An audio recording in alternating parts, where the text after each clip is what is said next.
The topic I will be discussing is what strategies educational leaders can use effectively in the classroom to encourage and motivate high school female students in STEM education in order to retain interest during and beyond their educational careers.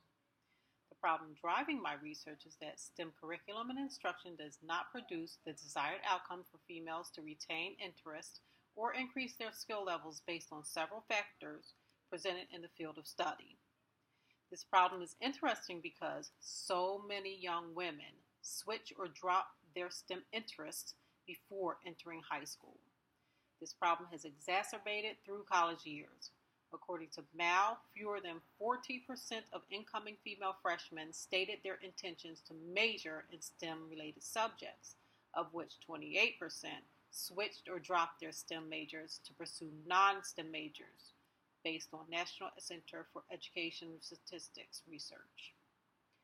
This study is relevant because the drawbacks in retention rates for females in STEM careers were directly linked to post-secondary educational pursuits, which correlated to a perceived lack of inclusion in secondary educational pathways in STEM.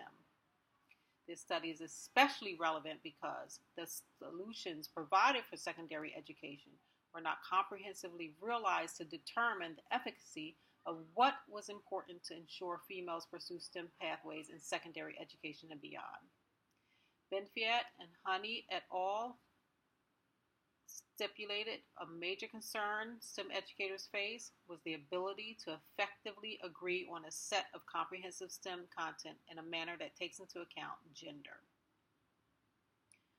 A qualitative modified Delphi design was used to solve this problem. This method is effective because it uses a consensus-based approach in which experts in the STEM field provide acceptable solutions to the problem. This process encourages independent, confidential, and unbiased judgment of the proposed forward-looking solutions without participants in the study being unduly influenced by one another. The primary skills I have developed for conducting this study are invaluable. The process of developing a dissertation is unlike any formal study or research I have ever done. As a result, I have become familiar with interpreting data through thematic coding.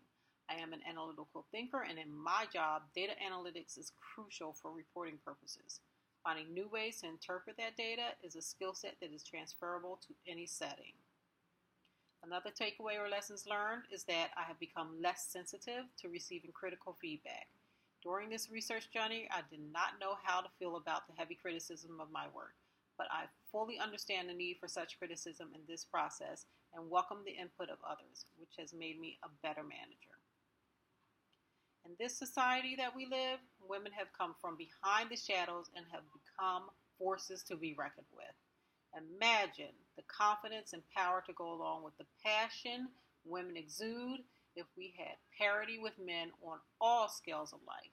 Capturing the gleam in the eyes of a young girl early in her educational career and steering her toward a path that will guarantee her the greatest rewards out of life is what this study can bring to the field of STEM. Thank you.